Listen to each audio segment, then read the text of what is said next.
All right. So, thanks everybody again for joining. My name is Alex Rodoff and Trusted IT Group here. We are happy to host our yet another podcast and web podcast with our friends from Projectum. Christian, please introduce yourself so we can get started. Of course. My name is Christian, and I'm from Projectum. I have done a lot of Project Online migrations over the last couple of years. We actually started this a while ago when Microsoft announced that Project Online is no longer being upgraded or provided new feature to. We started migrating all of our customers into our new platform. Great, awesome. So we would like to obviously start talking about the latest news from Microsoft, and that is Project Online end of life in September of the next year. So 2026, end of September, Project Online is going offline, right? And we have everybody who is still um, on the Project Online probably scratching their heads like, what do we do and how we're going to migrate and everything. You know, a lot of people, a lot of companies I know that already took some steps to migrate and make the change. So we are here to discuss between Projectum and Trusted IT Group. We've done a lot of work together. This is awesome partnership here, and we would like to kind of bounce around some challenges, some questions and answers, hopefully, to everyone who is listening as to what are the options, what can we do, and what is it suggested, route from Microsoft. We do have a lot of slides, on the back end here. We don't plan to, put any of these slides right now. Just really a Q&A session here. So the first question is, Christian, what is it the Microsoft suggested route? Like if you're running Project Online within your PMO, if you ask Microsoft, like what do I do now? What would Microsoft, say? What is it Microsoft saying really to that? Really good question. So Microsoft's suggested route as of now is to migrate into Planner Premium, also previously known as Project for the Web. They also have a recommendation to go into project operations, but this is very specifically if you're using invoices and need to integrate to something like Business Central. So for Planner Premium, then can be a migration route for some customers.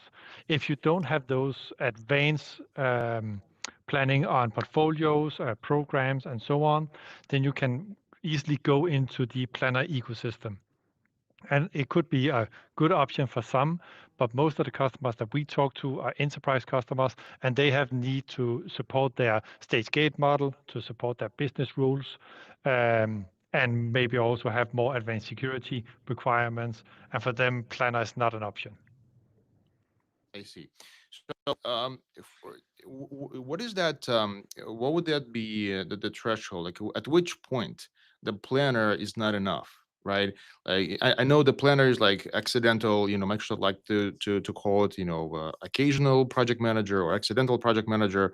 Like you're sitting you're doing your work, like and then someone says you are the project manager now, right? Hmm. And you have to run and execute the project, and people would just look at the planner as the first lower hanging fruit. If you look at Microsoft apps right there, you would see the planner and you say, okay, well, maybe I should do this.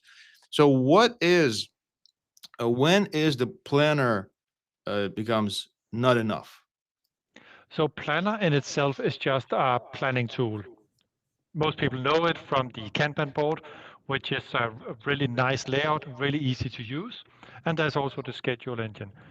Now, if you need to roll all of that up into some kind of portfolio, if you need a status report from your project manager, a risk analysis, stakeholder analysis from your project managers, then it's not enough. And that's not to mention, of course, if you have capacity planning, resource management, time registration, or similar, then it's not enough either. Okay, awesome. And we talked about all kinds of options. I really don't want to spend too much time on project server option as an option to move from project online. Sort of stepping kind of back, from the technology part. All of us here on the implementation and technology side are excited about new stuff, right? At a new technology, and Power Apps is obviously our new platform for all business applications. So what is it excites you about the Power Platform as that stepping stone of used to be in Project Online and now in Power Apps? What is it Hmm. exciting about that for you? There is so many things that is exciting about moving from Project Online into the Power Platform. One of the first thing I noticed when going into the Power Platform is the stage gate process. Everybody know how slow and cumbersome it is to use in Project Online, and this just works like a charm in the Power Platform. Now, also other things to highlight is, of course, the check-in, check-out queue, or would call them issues that you have in Project Online is no longer there. It works like a modern platform where you simply just start working on your project and you decide what your management should see. There's a little bit of an echo. Yeah, I've been very vocal about check in and check out, feature. I was just I remember I'm doing a post about this or article about this. It just has to be. It's not human. It's yet not human to have check in and check out, especially when the new cloud systems are here, and we can all work on the same document, together. So why still have the check in and check out? Well, finally these times are gone. So uh, Yes, they definitely are. And I also like to highlight this is just, from a project manager's point of view, what has been annoying us. Then we can also take in all the new capabilities that we get on the Power Platform. Portfolio management was very poorly supported in Project Online. Um, Scenario planning is another area. What will happen if I go in and change my plan? What will happen if I hire 2 new resources? This is something we can do in the Power Platform. so if we take the entire life cycle of project management, and talk about the initial planning and intake, I know you guys have this amazing product, XPM. Anyone who would want to take a peek at that, go to either our website or Projectum website. And I know that there's a lot of names have changed, but anyway, we will post all the links, so you know exactly where to go. What is it you guys have done in order to create that optimization, create that value for all the PMOs as far as initiation and intake, the start of the process? Can you talk about that a little bit? Yes, of course. I think we first took this step when we saw that Microsoft was no longer developing on the Project Online platform and they were starting moving into the Power Apps platform. Then we looked for all the gaps that were from the planner perspective. And that's also why we support, migration into Planner. And then we saw stuff like stakeholder management is poorly supported in Planner or not supported at all. So we create components on top of that. So you can simply just activate a component and say, I need stakeholder management. I need advanced risk management.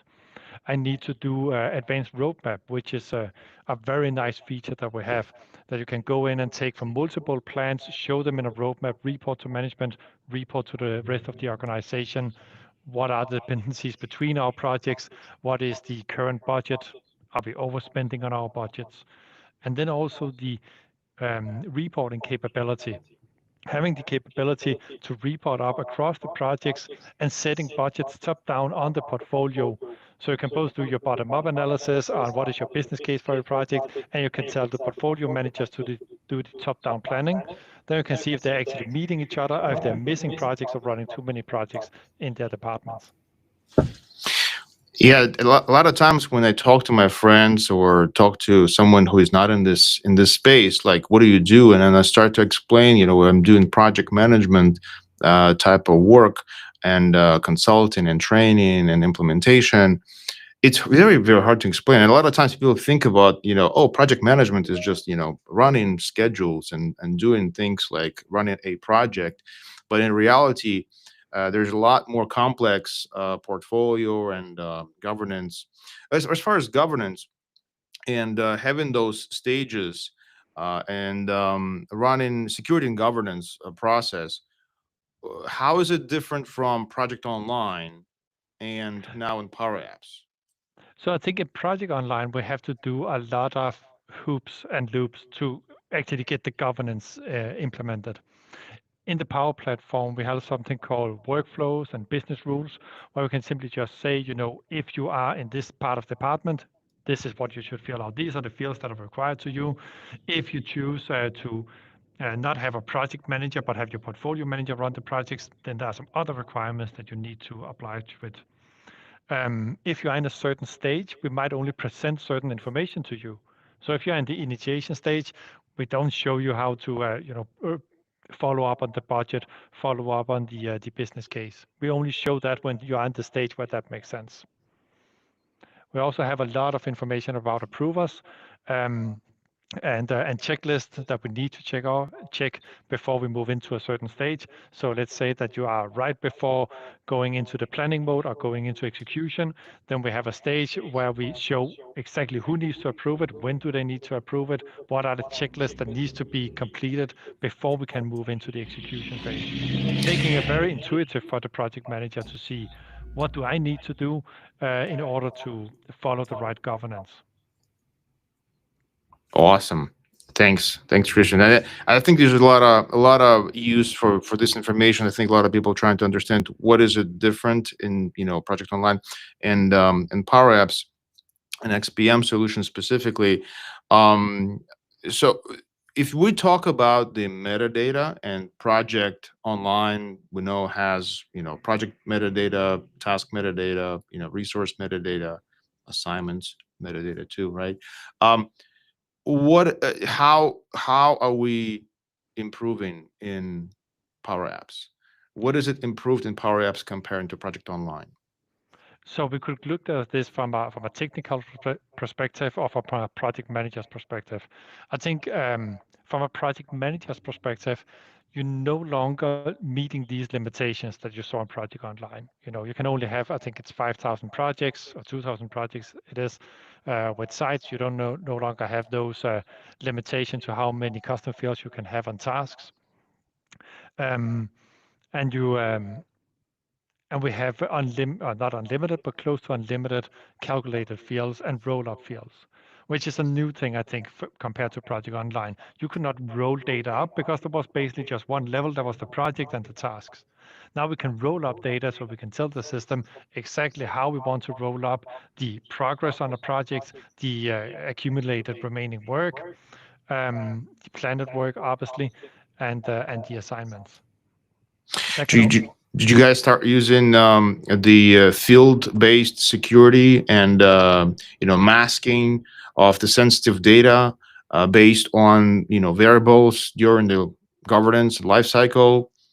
I think that's a very interesting point, because that's something in Project Online. You have a very fixed set of security rules you can set up. You have a couple of groups. You can set up RBS security. In the Power Platform, you can control it. I have to say, we come with a set of security roles out of the box, but you can control it, so you can say specifically what fields do they see, what fields should they be able to write to, which ones should they be able to read to, and you can also inherit security. So you can say, well, for this portfolio, if I assign a portfolio manager, that portfolio manager will have access to all the projects in his portfolio, maybe only with read access, not with write access. Yeah, I mean, this is I think this is the true enterprise advancement in the Power Apps and Power Platform compared to Project Online. We had to be really creative. I remember those days. We had to be really creative in order to accommodate something like this, right? If we talk about quickly the project desktop, right? It still stays. The project desktop is still going to stay, and I do believe this is one of the best dynamic scheduling tools out there that is average project manager can learn and really get a lot of value from MS Project Desktop. Mm. So, and it's been very popular, extremely popular. There's millions and millions of users of that MS Project Desktop. So, how would that work with that news, with that Power Apps, and then Project Desktop? Can you like give Yes. everybody overview of how will this all play together? So first of all, the project desktop is not going anywhere. Project Online is being retired, but the project desktop will continue to work. And as you rightfully say, a lot of people is really happy with the desktop, and it does a great job at what it does. Now, some project managers would prefer more of a planner kind of interface where it's a little bit more accidental project manager that doesn't need a lot of training to use it. But if you need to build, to do construction, build a house, build a tower or something like that, the desktop is definitely still the way to go. Unfortunately, Planner does not support the desktop in the way that you want it to. You can import your plan uh, into Planner, so you can go to Planner and say, I need this particular MPP file imported into my overview, but it doesn't go the other way. So it's kind of a one-way street. You can, start up your plan from a desktop client, but you cannot go back to the desktop client afterwards. Now, this is Yeah, so it's I think it's important to mention like if you would like to move all your MS Project desktop schedules to Planner, you can do this, right? And it's fairly straightforward process. Obviously, if you need some help, we can help you with that. But it's a fairly straightforward process. But as far as enterprise and XPM or PPM 365 or other Power Apps advanced solutions, what are the options with that? yes. With So if we with working with MS Project Desktop. Yes. So for the core planner functionality, it's not possible to work together with the desktop. But if you activate the XPM solution, then you can do it. Then you can do what you say that you work in the desktop, report into your project, continue to work in your desktop, and report your task back in. I think this is a very nice functionality. Of course, it limits what you can do on the web, but you got the full desktop experience with dependencies, finish to start dependencies, you name it. Awesome. So I wanted to talk quickly about reporting, and a lot of us have done a lot of reporting in Project Online, and a lot of us have been creative in doing that. Especially when it's not just Project Online, we engaged a lot of times with additional data systems, additional ERP systems that we're integrating with, and running typically Power BI reports. That's probably most common scenario. I mean, but you can run those reports in anywhere. But we would like to talk about the Power BI specifically. How would it change if we move from Project Online to XPM or other Power Apps solutions? How would it change the reporting side?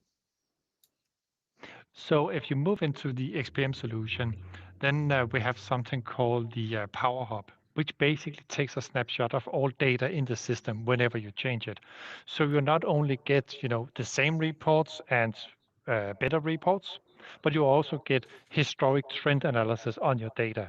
So you can go log in and see on your project, how is it looking right now? How many stakeholders do we have? What is the planning doing? And then you can reverse time and say, how does this look 1 month ago, 3 months ago, 6 months ago? And you can even go in and start to do forecast on this data. So you can see that if your budget is keep on increasing month after month, then there's a good chance it's going to continue to increase. By snapshotting all of that data, we now got a possibility to actually do the forecast. And I think another way now we're talking about business intelligence and Power BI, then the entire Power Hubs is, sorry, there's a little bit of an echo. The entire Power Hub snapshotting all that data can also be used in AI. because AI is really good at analyzing these large amounts of data to quickly give a portfolio manager, as an example, pinpoint which projects are not performing right now, which one has a bad trend compared to all the projects that are running fine. Yeah, I think there's a lot of good opportunities with Power BI and Power Apps. A lot of advancements there. Microsoft is working hard on that fabric, including to make it all easy for everyone who is on who's using Microsoft technology and Azure. We're happy to extend those questions, and I'm sure there's a big elephant in the room called AI, right, and Copilot, which I think we will dedicate a separate session for. I mean, there's a lot to unpack over there. We're sort of running out of time, but I did want to talk about and ask you this question: if you would take an average customer, right? Think about an average customer, and give me the average amount, the average parameters of this customer. Say the average customer with average number of projects, such and such, with average number of project managers. How long will it take to move that project online customer, average customer, to Power Apps, say XPM, for example? Mm. So that is a very tricky question, of course. So Sorry. no worries. We typically divide it into to multiple stages. And the first stage in moving the customer is, of course, decide what needs to be migrated. We need custom fields, maybe we have custom fields we can archive. We have projects that we might be able to archive before actually doing the migration. And then we need to do a one-to-one comparison between the new system and the old system, because most of the time you did some configuration in Project Online, and often we see a lot of very customized versions of Project Online. And we need to figure out how to map those customizations into the new tool. But when that is said, then in order to give a realistic estimate, I think it's very much depending on the size and how many project managers are involved. So let's say we have a small company, let's say 50 to 100 projects. We have 5 project managers, maybe 10 project managers. That size, that migration can be done fairly fast, within maybe a month, maybe a month and a half. But this also requires us that the change management process of it is directly with the project managers, that we just talk to them and say, what will happen when we go into the new tool? If you encounter any issues, this is what we'll do. Now, if we look into the more enterprise customers, then we might have, 200 to 500, maybe 1,000 projects, and we have maybe 40 project managers. In this case, it takes a little bit longer time because we need to plan the rollout and the change management part of it. We need to prepare to them, both training them in the new tool, explain to them what will happen to their project plans, where will they be able to find it, have them verify the project plans. If you have a lot of tasks in your project plans, it's important to verify them before you do the production migration, so project managers doesn't get surprised or say, well, my milestone moved, I didn't expect that. In that case, it typically takes 2 months, maybe 3 months. And then, of course, there's the more advanced cases where we have multiple departments across enterprise organizations. I think this is why we'll go into a dialogue to estimate how long time that will take. Look, these time frames are not, it looks like a lot of people have a lot of time still to make the call. But let me ask you this: if you take your best engineer, the best technical person you can get, right, between my team and your team, okay, let's just say we'll put 2 of these people together. We'll lock them in the room, and we'll say, here's a Project Online environment, migrate to XPM. How long it will take them to migrate? 1,000 projects. And we have the PMO manager in the room as well. Fine. We need to PMO take some manager in the room. decisions. But I'm gonna lock them in the room. I'm gonna lock them in the room and maybe have some water and coffee. How Yeah. long will it take them to move? So the actual move, that takes around a day, maybe a day and a half if you encounter some issues. That is the movement of data, because it's basically just, if you're using our tools at least, starting the process and then waiting for the process to finish, and then see, is data all right? And if it's not all right, maybe you run it one more time to see how the data is supposed to look. But I think that is not including all the preparation and the change of the business. It's not just clicking the button and then wait till everything is moved. We also need to plan out what do we need to move, what will happen to archive projects, and the stuff I mentioned before. Look, I'm gonna have to quote you on that and say Christian said it can be done in a day. Yeah, that's why I put a caveat on it. Yeah, obviously it's and I think I always say to my customers, and I always say to our team, to tell it to all of our customers, is basically, look, it's 80-20 rule applied here, very, very true. 80% of this complexity is not really moving the data. The technical part is easy. Technical part is really, really easy. What it's harder is to deal with the change management and dealing with lifting this whole thing off the ground. But the technicality of that and technology improved quite a bit in order to move things quicker, and that's true. That's true, and a great XPM solution. We're big fans and follow, and great partner here. Well, hopefully we're a great partner here to get this out there in the world, and we're happy to answer any kinds of questions around that. Um, so basically, that's all I wanted to talk about. If there are any questions from the audience, let's see if I get any questions from the audience. Um, so yeah, if we can just quickly talk about, there's one question. Let's talk about the resource management. Um, another elephant in the room, huh? The most complicated part of the equation. Uh, if we were to look into Project Online resource pool, right, and synchronization of that resource pool with our Active Directory, and there's different names for that right now. Let's just say Active Directory for the for this specific scenario. How would Power Apps address the resource pool, and then if you expand on that a little bit, and we can Yes. wrap this up. So the resource pool is connected to the AD in Project Online, but you can also create material resources, etc. In terms of the migration, we have the same setup in Projectum XPM at least, where we have the resource pool available. So what we typically do is we connect to the same AD groups, simply just importing it from the AD the same way we did from Project Online, and that will give us all the active resources in the same way that you have in Project Online. Now, there are cases where people are no longer with the company, and in those cases, we will assign a dummy resource to the task where that person was previously assigned. For the material resources, we have a manually export and import of those. Awesome. Very good. Very good. Thanks. And look, and I think we're just really scratching the surface here just by talking about this. Obviously, picture worth 1,000 words.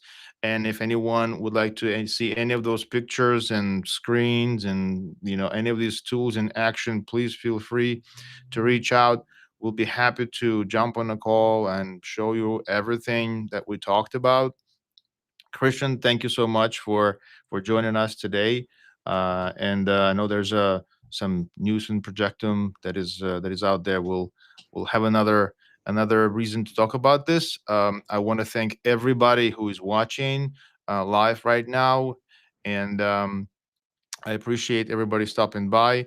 And I'd like to say thank you all, and I'll see you next time. Thank you very much. Thank Thank you, you. Christian.